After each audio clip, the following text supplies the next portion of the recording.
স্বাগতম সবাইকে পৃথিবীর সর্বখ্যাত দেশ সুইজারল্যান্ডে।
স্বাগতম সবাইকে প্রজেক্ট রিভাইভালের সুইজারল্যান্ড সিরিজের আরেকটি নতুন পর্বে সুইস ট্যুরিস্ট আকর্ষণের অন্যতম প্রাণকেন্দ্র লুজার্ন শহর থেকে। এই পর্বে আমরা ঐতিহাসিক লুজার্ন শহর থেকে শুরু করে বিখ্যাত ট্রেন লাইন গোল্ডেন পাস ধরে অগণিত পাহাড় আর প্রায় ছোট বড় 7টি লেক পেরিয়ে চলে যাব লেক জেনেভার তীরে। আর সুইজারল্যান্ডের জার্মান অংশ থেকে ফ্রেঞ্চ অংশে যাবার এই অসাধারণ যাত্রায় সাবস্ক্রাইব করে প্রজেক্ট রিভাইভালের সাথে থাকতে ভুলবেন না যেন।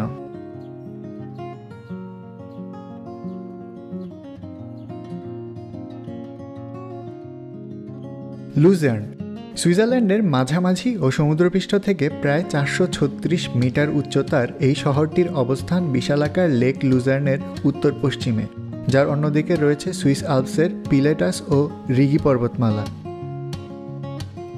পাহাড়, লেক ও উন্নত শহর সব মিলিয়ে 1332 সালে সুইস কনফেডারেশনের অন্তর্ভুক্ত হওয়া এই অঞ্চলে ভ্রমণ পিপাসুদের আনাগোনা বেশ আগে থেকেই। মূল শহরে মাত্র 82,000 মানুষের বসবাস, আর আশপাশের এলাকা মিলিয়ে জনসংখ্যা মোটমাট 2,20,000। লুজার্নের মানুষের ভাষা জার্মান, যদিও সুইস জার্মান যা জার্মানি বা অস্ট্রিয়ার জার্মান থেকে অনেকটাই আলাদা। শহরের মূল আকর্ষণগুলোর মাঝে কাঠের তৈরি চ্যাপেল ব্রিজটি নির্মিত হয় 1400 শতাব্দীতে, যা এখনও এই শহরের সবচেয়ে বেশি ছবি তোলা লোকেশনগুলোর মধ্যে একটা। লুজার্ন ঘুরতে এসে এখানে একটা ছবি না তুললে যেন লুজার্ন শহরে আসাটাই অসম্পূর্ণ থেকে যায়। তাই এই ব্রিজের উপর আমিও কিছু সময় ছবি টবি তুলে ব্রিজের অপর পাশে থাকা লুজার্ন ওল্ড টাউনে চলে গেলাম।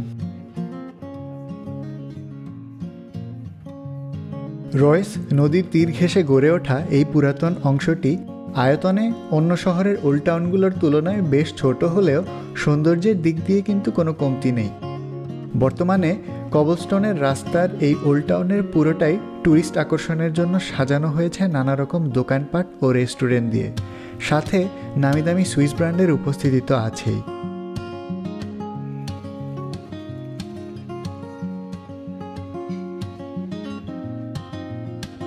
ওল্ড টাউনের অপর পাশে নদী পেরোনোর জন্য আরেকটি কাঠের ব্রিজ পাওয়া গেল, যার নাম স্প্রয়ার ব্রিজ। 1500 শতাব্দীতে নির্মিত এই ব্রিজটি আগেরটির মতন অত বিখ্যাত না হলেও প্রায় একই রকম বা তার চেয়েও বেশি সুন্দর। এই ব্রিজের সামনে নদীর প্রবাহের দৃশ্যও বেশ সুন্দর। তো ওল্ড টাউন, ব্রিজ ইত্যাদি দেখার শেষে এবার আমাদের শহর থেকে বেরোনোর পালা, যাব পাহাড়ের দিকে। তাই লুজার্ন ট্রেন স্টেশন থেকে উঠে বসলাম ট্রেনে।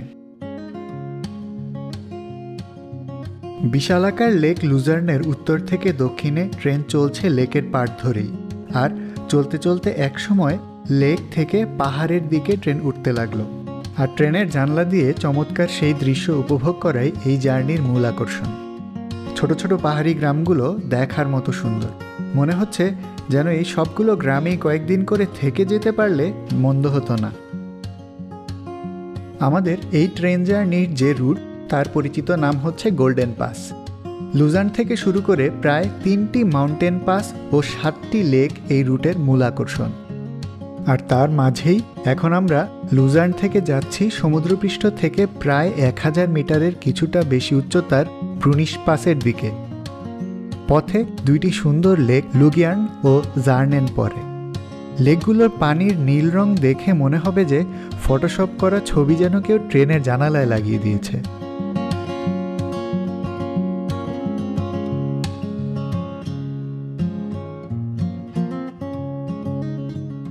ব্রুনিশ পাস পেরিয়েই আমরা প্রবেশ করলাম সুইজারল্যান্ডের ট্যুরিজমের জন্য সবচেয়ে বিখ্যাত অঞ্চল বার্নিজ ওভারল্যান্ডে। আর এই পাহাড় লেকে ঘেরা রিজিয়নের প্রথম স্টপ হচ্ছে লেক ব্রিয়েন্সের একদম পূর্বের ছোট্ট গ্রাম ব্রিয়েন্স। ব্রিয়েন্সার রথর্ন পর্বতের গোড়ায় অবস্থিত এই গ্রামটির মূল আকর্ষণ গ্লেশিয়ার গলা নীল জলের লেকটি। বিশালাকার এই লেকের ধারেই ট্রেন স্টেশন থেকে আধুনিক ট্রেনের পাশাপাশি পুরাতন স্টিম ইঞ্জিনে চালিত ট্রেনও আছে ট্যুরিস্টদেরকে ব্রিয়েন্সার রথর্ন পাহাড়ের উপরে নিয়ে যাবার জন্য। আর এই ট্রেন স্টেশনের অপর দিকেই আছে ফেরি বা বোট স্টেশনও।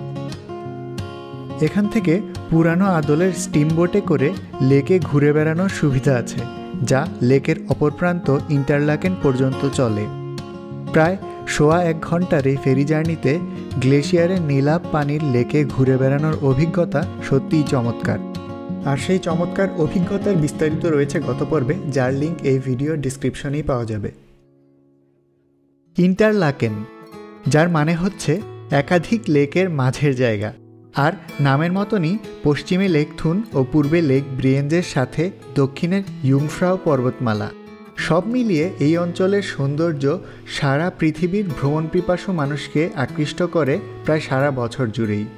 আজকের গোল্ডেন পাস রুটে ঘুরতে আসা ট্যুরিস্টদের একটা বড় অংশই এই ইন্টারলাকেন এলাকায় 2-3 দিনের বিরতি নেন এই রিজিয়নের ভেঙ্গেন, লাউটারব্রুনেন, গ্রিন্ডেনওয়াল্ড, ইয়ুংফ্রাও সহ আশপাশের সুন্দর সুন্দর সব জায়গাগুলোকে ঘুরে দেখতে।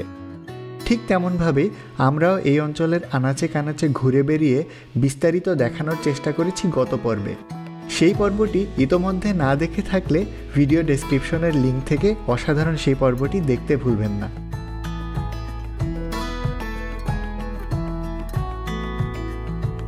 ইন্টারলাকেন ট্রেন স্টেশন থেকে ট্রেনে উঠে পড়লাম আমাদের পরবর্তী গন্তব্যের উদ্দেশ্যে, সোয়াইজিমেন। জিমেন ভ্যালির আঁকাবাঁকা পথে ট্রেন কখনো উঁচুতে উঠছে আবার কখনো নিচে নামছে।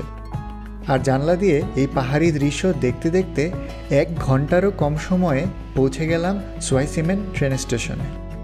পাহাড়ি ভ্যালির মাঝে ছোট্ট একটি গ্রাম। লেক জেনেভা থেকে ভালে অঞ্চলের মাঝে পুরাতন ট্রেড রাউটের একটা অংশ এটি। এখান থেকে ট্রেন পরিবর্তন করে আমরা এখন যাব আরেকটি ছোট পাহাড়ি গ্রাম স্টাড। স্টেশনেই দেখতে পেলাম 1920-এর আদলে তৈরি ক্লাসিক্যাল বেলে এপক ট্রেন, যা এই গোল্ডেন পাস রাউটে চলে।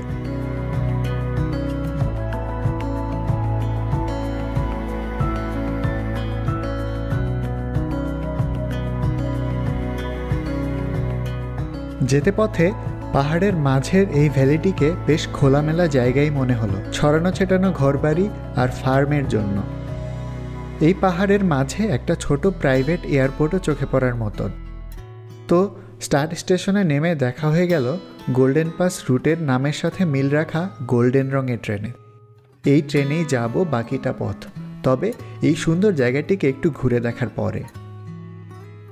স্টাড পাহাড়ের মাঝে ছোট্ট একটা টাউন, এই অঞ্চলের সবচেয়ে অভিজাত এলাকা। কে বলবে এরকম পাহাড়ের মাঝখানে ধারে কাছে যার কোনো বড় শহর নেই, সেখানে এইরকম একটা অভিজাত এলাকা খুঁজে পাওয়া যাবে। মূলত বড়লোকের স্কি রিসর্ট ও বিলাসিতা করার জায়গা বলা চলে একে। কাঠের বাড়িঘরগুলোর কারুকার্য আর রাস্তায় চলাচল করা নামি দামি গাড়ির ব্র্যান্ডের দিকে চোখ পড়লেই বোঝা যায় কেন এই পাহাড়ের ভ্যালিতে প্রাইভেট প্লেনের জন্য এয়ারপোর্ট দেখলাম একটু আগে। 1050 মিটার উচ্চতায় অবস্থিত এই এলাকার বাসিন্দার সংখ্যা মাত্র 9200, যার মাঝে অনেকেই এই এলাকার স্থায়ী বাসিন্দা নন। শুধুমাত্র অবকাশ যাপনের জন্য অনেকেই বাড়িঘর বানিয়েছেন, যাদের মাঝে অনেক নামিদামি সেলিব্রিটিও আছে। প্রায় 100 বছরেরও পুরাতন স্কি ক্লাবের জন্য এই জায়গাটিতে ধনীদের আনাগোনা বেশ আগে থেকেই বলা যায়।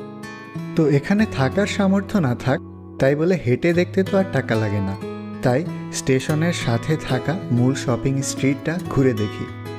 অন্য ছোট বড় শপিং স্ট্রিটে হরেক রকম দোকানপাট দেখেছি, কিন্তু এখানে শুধুমাত্র যেন লাক্সারি ব্র্যান্ডের দোকান, আর ট্রেডিশনাল কাঠের তৈরি এক একটা দোকানের সাজগোজও দেখার মতো সুন্দর। ছোট টাউনের ছোট শপিং স্ট্রিট, এক মাথা থেকে অন্য মাথায় কয়েক মিনিটেই চলে এলাম। পাহাড়ি ঝিরি ধরে সামনের দিকে তাকাতেই দেখা গেল স্টার প্যালেস, যেটি আসলে একটি 5 তারকা hotel. Michael Jackson, princess Diana সহ অনেক নামি দামি মানুষের আগমন ঘটেছে এই প্যালেসে। তো এই ছোট্ট টাউনে আমাদের গোল্ডেন পাস রাউটের দুপুরের বিরতির পরে ফিরলাম ট্রেন স্টেশনে। আর যে কথা সেই কাজ, স্টেশনে এসে দেখা পাওয়া প্যানোরামিক ট্রেনেই উঠে বসলাম আমাদের পরবর্তী গন্তব্যে যাওয়ার উদ্দেশ্যে।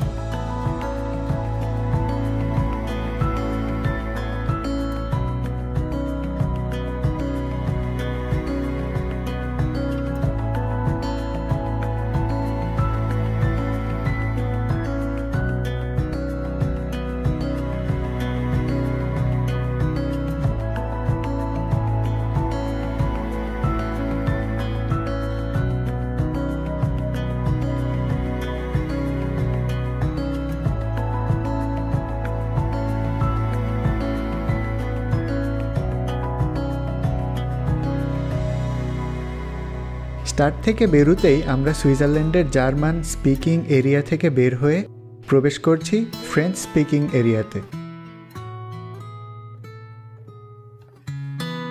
পথের কিছু কিছু জায়গা বেশ সরু ও খাড়া খাদের উপর নির্মিত ব্রিজের রেল লাইন। এই পথে পাহাড় পেরিয়ে চলতে চলতে একটা টানেল থেকে বের হতেই সেই কাঙ্ক্ষিত দৃশ্য। অদূরে সুইজারল্যান্ডের সবচেয়ে বড় ও গভীর লেক জেনেভা দেখা যাচ্ছে। দূরত্ব কম, কিন্তু প্রায় 508 মিটার ডিসেন্ট। পাহাড়ের গা বেয়ে এঁকে বেঁকে অনেকটা গাড়ির রাস্তার মতন ঘুরে ঘুরে ট্রেন নিচে নামছে। এখন খাড়া জায়গাগুলো উঠানামা করার জন্য সুইজারল্যান্ডের বেশ কিছু ট্রেন লাইনে বিশেষ কক বা কাঁটাযুক্ত লাইন ব্যবহার করা হয়, যেন ট্রেন নিরাপদে পাহাড়ে উঠানামা করতে পারে।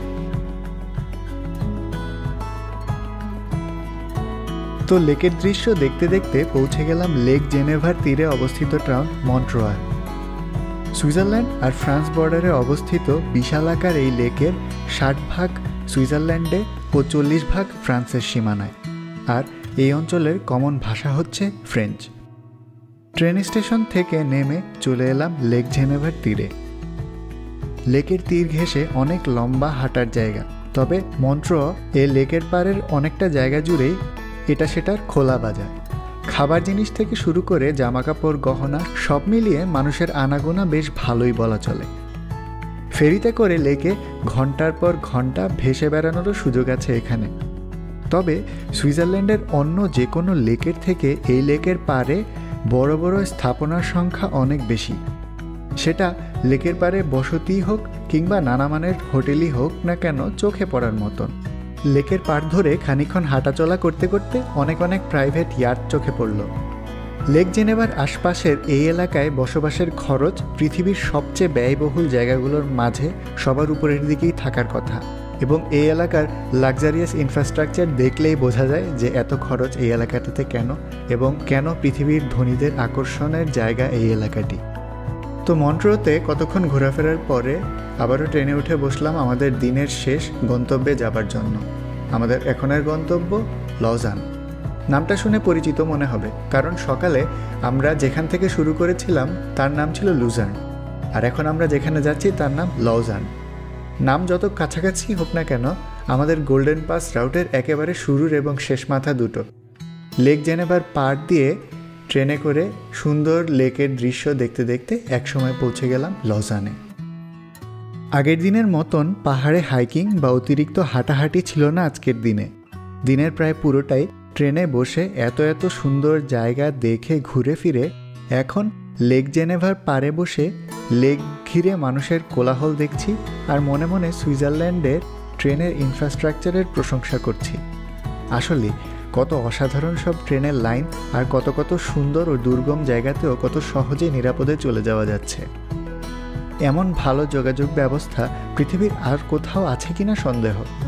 তবে আপাতত এত সব ভেবে কাজ নেই। সুন্দর এই লেক জেনেভার বুকে ঢলে পড়া সূর্যের সোনালি আলো আর এই অঞ্চলের আঙুরের ক্ষেত দেখতে দেখতে আজকের পর্ব থেকে এখানেই বিদায় নিচ্ছি। দেখা হবে পরের পর্বে আরও চমৎকার সব ট্রেন জার্নি ও পাহাড়ে ঘুরে বেড়ানোর গল্প নিয়ে। আর সেই যাত্রায় সাবস্ক্রাইব করে সাথেই থাকুন প্রজেক্ট রিভাইভালের।